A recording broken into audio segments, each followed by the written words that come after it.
আসসালামু আলাইকুম।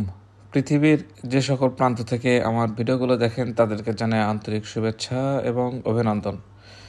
প্রিয় দর্শক, আজকের ভিডিওটা একটু বড় হতে পারে। ভিডিওটার শুরু থেকে শেষ পর্যন্ত দেখার জন্য অনুরোধ রইল, কারণ আজকের ভিডিওতে অনেক ইনফরমেশন দেব। যারা প্রবাসী হতে চান বা যারা বিভিন্ন দেশে আপনারা ওয়ার্ক অ্যান্ড ভিসায় এসে আপনাদের কর্মজীবন শুরু করতে চান, তাদের জন্য অবশ্যই অনেক উপকারের ভিডিও হতে যাচ্ছে। তো আপনাদেরকে বলবো যে ভিডিওটা শুরু থেকে শেষ পর্যন্ত দেখবেন। আর যদি এরপরও যদি আমার ইনফরমেশন দেওয়ার পরে যদি কোনো প্রশ্ন বা কোনো আপনাদের মতামত থাকে, অবশ্যই সেটা কমেন্ট বক্সে জানাবেন। শুরুতে বলবো রোমানিয়ার ওয়ার্ক পারমিট ভিসার উপর বৃত্তান্ত, এবং শেষে বলবো আমরা স্টুডেন্ট ভিসা নিয়ে। তো প্রথমত আমি যেটা বলতে চাচ্ছি, রোমানিয়ার ওয়ার্ক পারমিট ভিসা এই মুহূর্তে ইন্ডিয়া থেকে হচ্ছে আলহামদুলিল্লাহ। ইন্ডিয়াতে অবস্থিত রোমানিয়া অ্যাম্বাসিতে যখন আমি বাংলাদেশি হয়ে অ্যাপ্লিকেশন করতেছি বা অ্যাম্বাসি ডেট নেওয়ার জন্য অনলাইন করতেছি ডকুমেন্টগুলো, সেই সময় যে অপশন থাকে বাংলাদেশ, যে অ্যাজ এ বাংলাদেশি হিসেবে যখন অপশন হিসেবে সিলেক্ট করতেছি, তো সেই অপশনটা আর বাংলাদেশি নেই। তো সেই ক্ষেত্রে তারা এখন তাদের প্রজ্ঞাপন জারি করবে, জারি করে তারা ওখানে ডিক্লেয়ার দিবে যে যারা ইন্ডিয়াতে সাবমিট করতে চায় বাংলাদেশিরা, যেহেতু বাংলাদেশে অ্যাম্বাসি নেই, তারা কোন দেশে রোমানিয়া অ্যাম্বাসিতে বা রোমানের ভিএফএসে বাংলাদেশিরা সাবমিট করতে পারবে। ওয়ার্কম্যান ভিসা বলেন, স্টুডেন্ট ভিসা বলেন, ট্যুরিস্ট ভিসা বলেন, যে কোনো ভিসা পারপাসে তারা তাদের কার্যক্রম চালিয়ে যেতে পারবে। তো সেই জিনিসগুলো তারা ডিক্লারেশন দেবে। তো সেটার অপেক্ষায় আমরা আছি। তো আমরা ধরে নিচ্ছি যে এটা ইনশাল্লাহ ভালো একটা নিউজ আমাদের জন্য প্রথমত।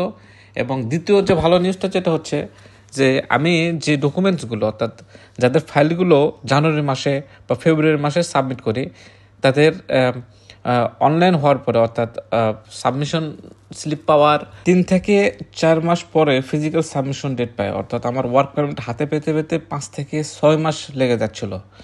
গতকালকের যে নিউজটা আমি যেটা দেখলাম বা আমার লয়ার যেটা বললো, এখন থেকে অর্থাৎ জুন থেকে যারা ফাইল সাবমিশন করবে তাদের ওয়ার্ক পারমিট হাতে পেতে পেতে ম্যাক্সিমাম 2 থেকে 3 মাস লাগবে, মানে ইন টোটাল। অর্থাৎ আমরা যদি ধরে নেই যে কোনো কারণে যদি তার ইন্ডিয়া যে যাওয়া না লাগে, যদি বাংলাদেশে যদি তার সকল প্রসেস সম্পূর্ণ হয় বা অন্য কোনো দেশে যদি সকল প্রসেস তার সম্পূর্ণ হয়, সর্বসাকুল্যে 7 থেকে 8 মাস, ঊর্ধ্ব 9 মাস ম্যাক্সিমাম হতে লাগতে পারে।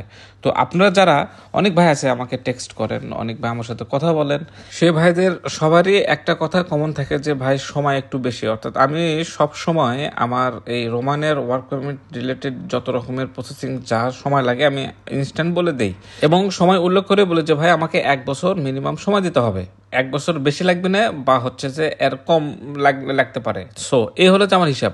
অনেক এজেন্সি আমি দেখতেছি 6 মাস 3 মাসে বলে ফাইল টাইল নিয়ে যাতায়াত অবস্থা, এগুলো করার সুযোগ নাই। এগুলো একদম টোটালি আমি মনে করি যে প্রত্যেকটা বিজনেস আপনার প্রফিট আছে, ঠিক আছে, কিন্তু ধান্দাবাজির জিনিসটা আমার কাছে খুবই ঘৃণাজনক একটা ওয়ার্ড, ঠিক আছে। এটা আমার মানে খুবই ঘৃণা লাগে, কারণ আমি একজন প্রবাসী। সেক্ষেত্রে একজন প্রবাসীর সাথে সময় নিয়ে, টাকা নিয়ে, ডকুমেন্টস নিয়ে ধান্দা করার মতো ধৈর্য বা শক্তি, মানসিকতা, ইচ্ছাও নাই। অনেক ভাই আছে হতে আমার কথা শুনে একটু মানে অনেক কিছু মনে করতে পারেন যে ভাই এত সময় লাগে। জি ভাই, সময় এত লাগে, আপনাকে সেই সময়টা আমাকে দিতে হবে। এখন বর্তমান যে সিচুয়েশন, সেটাতে আপনাকে আমি বলতে পারি যে এখন সময়টা অনেক অংশে কম লাগবে, হয়তো ম্যাক্সিমাম 7 থেকে 8 মাস ইন টোটাল লাগতে পারে। আপনারা যারা আগ্রহী, যারা প্রকৃত অ্যাপ্লিকেন্ট, শুধু তারাই আমার সাথে মেসেজ করা, কল দেওয়া আপনারা করবেন। এছাড়া কোনো ইনফরমেশন আমি যা ভিডিওতে বলি, এগুলো ব্যতীত কোনো ইনফরমেশন জানার জন্য আমাকে কল দেওয়া বা মেসেজ করার কোনো প্রয়োজন নাই। আপনাদের কাছে করার জন্য অনুরোধ করব, আপনারা অনেক ভাই আছেন যারা অলরেডি অন্য এজেন্সি বা অন্য কোম্পানির মাধ্যমে সাবমিট করছেন, করার পরে আপনারা আমাকে জিজ্ঞেস করেন যে ভাই আমার আর কতদিন লাগবে, অ্যাম্বাসি ফেস করতে এখনও কোনো খবর নেই। সেই আপনি যেহেতু একটা এজেন্সির ওপর আপনি ভরসা রেখে কিন্তু তার মাধ্যমে কাগজ প্রসেস করতেছেন, সেক্ষেত্রে তাকে বিশ্বাস না করে আপনি আমার কাছে এসে তার সত্যতা আরও মানে খাঁটি করতে চাচ্ছেন, জিনিসগুলো ঠিক না। আমি এটা চাই যে আমার যারা অ্যাপ্লিকেন্ট তাদেরকে উদ্দেশ্য বলি, যদি আমার প্রতি আপনার একটু বিশ্বাস থাকে আপনি আমার সাথে কাজ করবেন। যদি না থাকে, বিন্দু পরিমাণ বিশ্বাসের জন্য না ক্রিয়েট হয়, আপনি আমার সাথে কাজ করবেন না। কিন্তু আমার সাথে কাজ করার সময় আমি যেভাবে যে ওয়েতে কাজ করতেছি সেটা নিয়ে আপনি অন্য কোনো এজেন্সি বা অন্য কোনো ইয়ের সাথে হচ্ছে যে ডিসকাশন করবেন, এটা হলো না। আপনি ডিরেক্ট বলবেন আপনি আমাকে। আর আপনাদেরও উচিত আপনাদের যে কোনো প্রশ্ন যদি থেকে থাকে আপনাদের এজেন্সির সাথে যোগাযোগ করে এই জিনিসগুলো সর্ট আউট করেন। আমি সবার কথা বলতে পারবো না, তবে ম্যাক্সিমাম যারা হচ্ছে ডিরেক্ট কাজ করে, কোম্পানির সাথে কাজ করে যারা, তাদের মানে এক এক ধরনের কাজ করার স্টাইলটা এক এক রকম। তো আমি এক ওয়েতে কাজ করি, আপনি যার কাছে সাবমিট করছেন সে হয়তো ডিরেক্ট কাজ না করে হয়তো ভায়া হয়ে কাজ করে।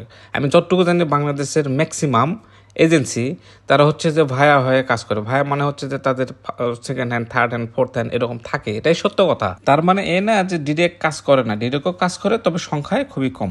এর জন্য আমি বলবো যারা যাত্রী আছেন বিভিন্ন এজেন্সির মাধ্যমে অ্যাপ্লাই করেন, আপনারা তাদের সাথেই আপনাদের বিষয়গুলো ডিসকাস করলে সবচেয়ে বেটার একটা অ্যান্সার পাবেন। এই হলো যে বিষয়। তো এখন আমি ভিডিও শেষের দিকে বলবো, যারা স্টুডেন্ট ভিসার জন্য হাঙ্গেরিতে আসতে চাচ্ছেন, বিশেষ করে যাদের ইচ্ছা যে অ্যাব্রোডে পড়াশোনা করার জন্য, আপনারা চাইলে আমার সাথে যোগাযোগ করতে পারেন। যাদের ব্যাচেলর শেষ হয়ে গেছে অর্থাৎ মাস্টার্সের জন্য আপনারা অ্যাপ্লাই করবেন, সেটা যে কোনো সাবজেক্ট হোক না কেন, আপনারা আমার সাথে যোগাযোগ করতে পারেন। ইনশাল্লাহ আপনাদেরকে এই ভিসার শুরু থেকে শেষ পর্যন্ত, অর্থাৎ স্টুডেন্ট ভিসার শুরু থেকে শেষ পর্যন্ত যতটুকু প্রসেসিং সিস্টেম লাগে আপনাদেরকে আমি অ্যাসিস্ট করতে পারবো। ভিডিও প্রায় শেষের দিকে, তবে এইটুকু বলবো যে আপনারা যারা অর্থাৎ ওয়ার্ক পারমিটে এবং স্টুডেন্ট ভিসায় দেশের বাইরে যেতে চান, আমি এই ভিডিওতে শুরু থেকে শেষ পর্যন্ত যে ইনফরমেশনগুলো আপনাদের সাথে শেয়ার করলাম, সেগুলো যদি আপনাদের একটু উপকারে এসে থাকে, আমার চ্যানেলটাতে লাইক দেবেন, সাবস্ক্রাইব করবেন এবং সবার মাঝে ছড়িয়ে দেওয়ার জন্য শেয়ার করবেন। এবং পরবর্তী ভিডিও দেখার আমন্ত্রণ জানাই আজকের মতো বিদায়। আসসালামু আলাইকুম, ধন্যবাদ।